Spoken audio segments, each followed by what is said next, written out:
It was in 2002 when I came here for the first time. And I didn't know much about Swami at that time. I just knew he was the man that could help us, me and my friend. But so like how did you come in Poland? You got to know something. Okay, yeah. This is okay. I would make it quite shorter because it's a long story. But I had like 5 years of very tough time there, and I tried to change everything outside. Nothing changed. Literally, for the first time in my life, was like before I could change something, but this time it was stuck. Like on. I mean, professionally and everything, and literally everything. I think every part of my life was like something was like really not going well. And it was really tough. My friend had the same.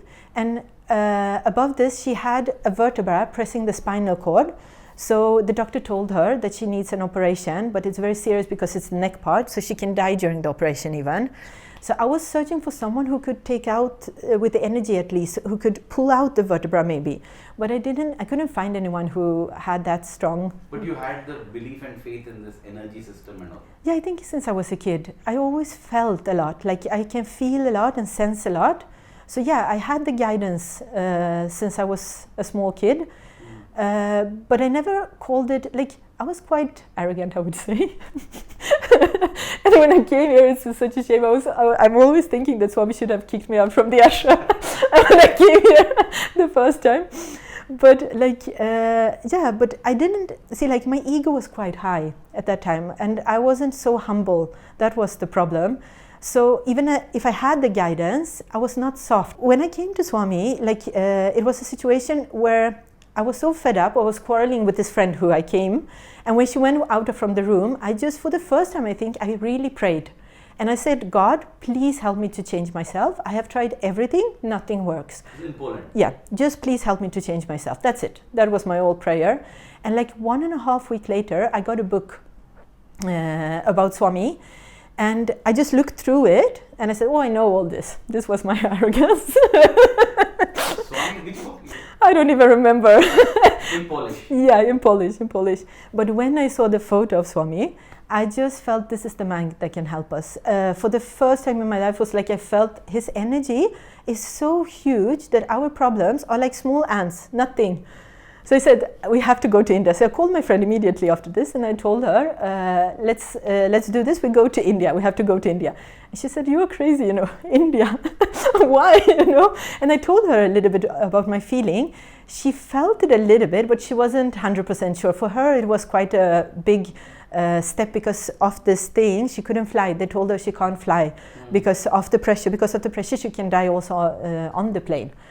So she was sitting in a bus like a few days later, and she said, Sai Papa, if you want me to come, just give me a sign. And in that moment, exactly in that moment, a truck comes with the registration number, Sai. So she said, okay, I'm going. So we came, and during You had come to India before? No, I never thought. Yeah. I traveled since I was a kid, but not India. No. I was in, not everywhere, US more and Europe. But never thought of going to Asia or India or something. That wasn't the case.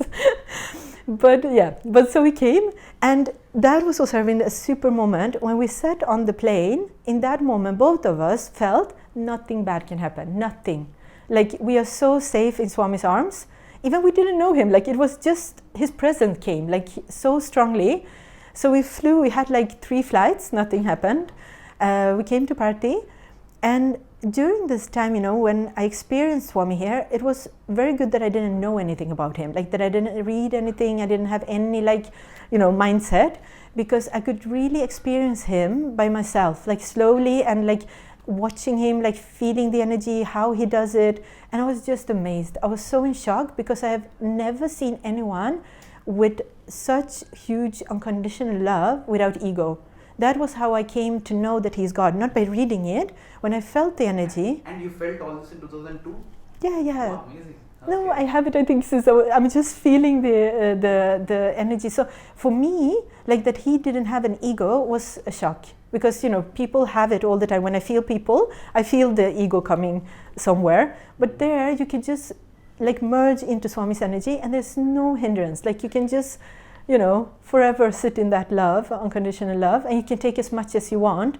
And the first darshan was amazing for me because he came, I was in Bangalore at that time. And when he came out, moment I just saw him, I just started to cry, because I just felt I have found what I have been searching for all my life. And that I didn't tell you, because before I almost lost my faith in unconditional love, because I couldn't see it anywhere in the world. I was trying the church, I did some meditation, I did some Buddhist experiences, but it didn't feel right. Something was missing, and I couldn't find the pureness. So when I saw Swami in that moment and I saw the pureness, I was just, finally I'm home.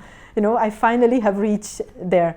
So I was sitting in meditation, I think for 3 or 4 hours, just in bliss, just letting the peacefulness and the bliss come in. And then I wouldn't say this trip was easy for me, because my mind was really up and down. The moments from the heart felt very profound and I could really sense the energy, but the mind was giving me a hard time. And I can tell you a funny story. I was sitting, it was in Puttaparthi, we came here after because Swami came back here. And I went into the mandir for the first time. And there you have the tiger skin, the tiger which Swami sits on. I love animals. When I saw that, Swami was out of my life in 1 second. Despite all the first experiences. I got so frustrated, so angry, and I told Swami, how can you sit on a tiger skin? What nonsense is this? How can you have such a big ego? And you were sitting there, and oh God, I was so agitated, and I said, I'm going home. This is nonsense, I cancelled everything that I said up till now. And I went out from the mandir. This was you could go in for bhajan session at that time. And this was morning. In the afternoon, I went for darshan, don't know why, but I went. And I was so agitated sitting outside, in the hall. And one lady was sitting in front of me, and I said, can you give me the book you have? I can't, my mind is just making me such a mess. And can you imagine, I opened the book on the page where Swami explains how he got the tiger skin. Oh. When I read that, and I found out that Swami, this hunter, he was killing this mother of the cubs, and he came to party, and then the car stopped. You know the story? Yeah, okay. Okay, so he came to party and his car broke down, and he asked for help, and someone said, there's a miracle boy, maybe he can help you here. So Swami came and he said to him that the car stopped because you killed the mom of 3 cubs and now they can't survive by themselves. And out of this, he was so shocked that Swami knew about it. He just fell to his feet, and then he said so what should I do? And he said, take the small cubs to the zoo so they will survive. So he did that, and I think out of, I don't know, appreciation or gratitude or whatever, he gave the tiger skin to Swami. Oh my goodness, when I... In fact, at that time, Swami said, from now on, don't shoot with the gun. Yeah, for fun, Shoot with the camera. So sweet, yeah, okay. And then when he did that, when I read it, oh my goodness, I was sorry, Swami, I felt so ashamed. But it's the way Swami taught me was also for me such a new experience, because he does it, he cut the ego in such a way that with so much love and so much careness, so it doesn't hurt you in the process. It might be tough, it might be painful, but it's I would say almost like Shiva, he burns it down, but without pain. In that sense, it is really such a beautiful process. So I had a lot of things like that coming during the first stay. And after I came back, which was really amazing, I saw how my life slowly started to change. It wasn't a jump. It was really Swami worked through all the layers that was wrong, and he made my life to come to a much higher level where I could function in a so much different way than I did before. And also I remember one feeling that I had when I came back. I said wow, Swami took away years of karma, births of karma. When I felt the easiness inside, I was so amazed how powerful his energy is, how strong the love can work through, And you didn't start putting your efforts or something, it just happened on its own, or you also thought that no, I should start doing this, make these changes in life? Not the changes, because I didn't have a clue how to change it, Aravind. It was such a mess. So for me, it was just a wall that I was standing in front of. But what I did was like I held on to Swami's feet from that moment, because the experience was so strong. And when I came back home, I mean, my mind started to get back again. So I had like a 1.5 year where I really literally meditated morning and evening with such a yearning to break through so that I can feel him again inside, because I didn't feel him after that, like it went away. But after 1.5 year, I finally broke through, because I was like, no, I have to come to that point, because the peacefulness you have when he's there, like when you can feel him that he's there always, but like when you can really experience him, is such an amazing thing, like because you have something to stand on, you know. So that was my effort, I think, because I didn't enter their organization until I think 4 years after that. 2006, that is. Yes, something like that, because I was also against all the organization stuff. I was like very arrogant, I'm telling you. So I thought like me and organization doesn't fit. I came here with my mom. I took her here, and then I met one of the devotees from Poland, and I think while he was like explaining how the organization works and what they are doing there, I got a feeling that I really want to try somehow, and it pulled me like, you know, towards. So then I just started. I came and I entered there. So which aspect of the organization you got? I mean, like there is a spiritual aspect, there is a service aspect. So which one you joined? I think the service was for me the most thing that pulled me there, and I served as a coordinator for many years, like a service coordinator, because that is, I think, the easiest way for me to experience also Swami's love through helping others. I do it in my profession also, so it's like more. So what do you do professionally? I'm a psychologist. So when I work with people, it's like it's very similar. You know, you give a lot, and like you can. For me, the beautiful process is to see how people change, and you are just a part of it. You know, through this process. So when you do service, especially when you do it in the organization, I feel, because then you do it with so many people, and the love and the power of that love that embraces people that you serve is like, that is one of a kind experience that I don't think I have had it in any other moment actually than in the organization when we did service.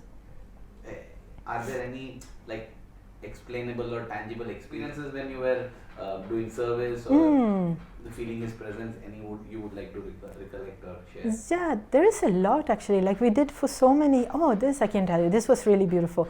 We did like you know, in 2010, a lot of Europe was flooded, and Poland was flooded very severe. And so we started to go to one place where the water had reached all the houses, like up to the roof practically. So it was people had lost everything. Like there was a family who had just renovated their house, finished it, and the flood came like 1 week later. And like, yeah, it was horrible to see it. I was standing, the police took us and the army took us to a moment where you were standing on like a hill, you could say, and you just saw like an ocean of water and just the houses there, like, you know, it was really hard for the people. So me and my friend, we started to go there every week to help the people. We were working also together with one organization. They gave us the list of people who needed help. And I mean, this is an amazing experience, because I have never in my life, I think, felt or witnessed so many miracles during 1.5 years. Every weekend, like literally every weekend, because see, like the conditions were like that we didn't know much about the families. I didn't know what they needed, and I didn't know what to take, nothing. But every week someone called, I collected furniture, things, clothes, whatever people gave, and I just had that, and I went to the place, and every week, can you imagine, during 1.5 years, it's not like 1 month or something, 1.5 years, everything was exactly what the people needed. I mean, literally 1.5 years. For me, unbelievable. Like, so it's almost like you are just a courier or a messenger. Yeah. I felt like that. I was so happy because I felt like an instrument. This was so fun to watch. How Swami you showed me the drama, you can say, like, you know, or the play of it. But this is really beautiful, because, like, see, there were so many people who were so lost in all this thing and the whole experience, and the hope, they lost the hope. Because when you get so, turned down, you know, of life, you really get a lot of pain and stuff. And Swami's, you know, when they got exactly what they needed, I saw how Swami rebuilt the hope. That was such an amazing experience, because their life, the joy came back. You know, they started to feel again that they have the strength to walk up again, you know, from this disaster. And there was a beautiful family. They had like 12 dogs, stray dogs. And the man who was there, he was paralyzed, like half of his body was paralyzed. And for 2 weeks, he was like on the roof with 12 dogs, not moving from there because they would die otherwise if he wouldn't be there. And the army came with the food and stuff for the dogs and for him. And for like 2 weeks, he was just there until the water, you know, went down. He was an amazing guy. And this family was really like it touched my heart very much, because the first time we came, I got a kitchen. My friend told me he has a kitchen. I don't know, he must have been drunk when he measured the kitchen. He told me it is like 2.5 meters. So I said, perfect, this will fit for another family. But then I came to this place. A cooking unit, you mean? No, like a whole kitchen, like not only cooking unit, like a whole with furniture and stuff. Okay. Perfect kitchen, you can just put it in somewhere. So 2.5 meters, he said, which is fine because it's quite a small one, you can fit into someone's place. But then I came there and I just measured it. It was 6.5 meters, and it wasn't in one row. It was like broken, like in pieces. I put the kitchen. It was 3/4 of the car, and I was thinking, my goodness, why do I take this thing? You know, where would I put it? I would not have any place to magazine it if I don't get it off from the car. And then and the fuel and everything, you know. So we went there, and this family, I went to another family, but the kitchen was too big. So this family was on my second on the list. So we went there, and then I asked them, what do you need? And they said, a kitchen. I said, okay, I have a kitchen, but it's quite big and it's blue. I don't know if you like it. The lady opened it up and she said, oh, it's beautiful. So then we thought, okay, we go and measure the place. We go into their house, into the kitchen. Can you imagine? The room is exactly the same room, measurements of the house that we took the kitchen from. The window is in the same place. The door is in the same place. Only 5 centimeters difference. So we just put in the kitchen there, perfectly fine. And then I asked the lady, do you need anything else? And she said, yeah, I had such a yearning for like lamps that you put on the ceiling. And can you imagine, I just got 2 new lamps from a very rich family that the day before. So I just gave it to her. And you know, the feeling of that was like, you know, when they broke down in tears, because for them, it's a shock. You know, they need and they get. And it was like that for like I'm telling you, like 1.5 years, week after week. Yeah, it was, I don't think I have had any better seva than this. Beautiful. Maybe, you know, to cap it off, if say today onwards, so now we are in 2024, whenever you feel like maybe you have lost the connection, you said that it happened even when Swami is physically here, you lose the connection after that also. So at such times, what are the things that you do to get back the connection, and what's your go-to technique or go-to thing, I mean, to get the... I think, Arvind, it's a process. Like how I see it, like all my life since I met Swami, like the 20 years that I have been with him, like I spend so much time just to get the connection. Like I try to come as much as I could to Parati, for example, just to be in that energy so that it could break through the mind, you know, through the layers of all that things that kept me separate from him. And I think it's like, as I see it, it's a process. You grow into it, like, you know, that year after year, if you really practice, if you do the sadhana, if you do things that will, awaken that thing, because in the beginning, of course, it's like very jumpy, and it's like I had years even when I didn't feel. Actually, that was really horrible. But like, but I never gave up the determination. I think that is what you need, like to really have the determination and yearning for it, and it will come. And have the patience to like go through that, and to trust Swami that he knows how to get you there, you know. And to not like try, of course there are moments where you lose the hope, when you are in despair, or when you are like fed up with everything, you know. That time what do you do? Because that's what people want to know. What I do, I cry usually at that time, because it's too much sometimes, and my mind gets in the way, and some situation gets in the way. But I think what I have learned is that Swami have never let me, he has never left me on the way. Every time I thought I couldn't go any further, I am done. Something came up, or a situation, or a person, or something like to help, which helped me back on the road. So it's like, I think that taught me that even if I'm in despair, I know He's there. Even if I don't feel Him at that moment, particular moment, He is there. And there will be a time where I will start to feel Him. But I think Gayatri is for me like an amazing tool. For me, that is very close to my heart, and whenever I can, I chant Gayatri or the Vedas. The Vedas has also, for me, like a huge power. And when my mind gets really blocked or like confused or whatever, when I sit in the Vedas, even if I don't chant them, but when I just sit in them, that slowly also breaks down the energy, like the negative energies or any confusion or stuff. And the Gayatri I sometimes chant like for 6 or 5 hours just in a row, just to break through, That's amazing. But also, I think in moments where I couldn't, there were moments where I didn't have the strength even to do anything, I felt like Swami is carrying you then. See, like even if you don't do, He does. That is also one thing I have learned through the process, that He's there. And like a child, when you can't go further, the parent will take you, up, and He will go with you. And then when you are relaxed and, have strength enough, He will put you down again. So I think that is, the whole process the life with Swami, I can't imagine a life without feeling it, because it's such a stable thing that you have the grounding there, even if you go through, and you have to go through things. There is no possibility not to go through things. And they might be very painful in some moments, but I think the trust that it is for your good, and Swami knows why it happens, that makes it easier to go through it somehow. And you said it poetically. You said, when you're in despair, you know that He's there. Yeah. Yeah, you see.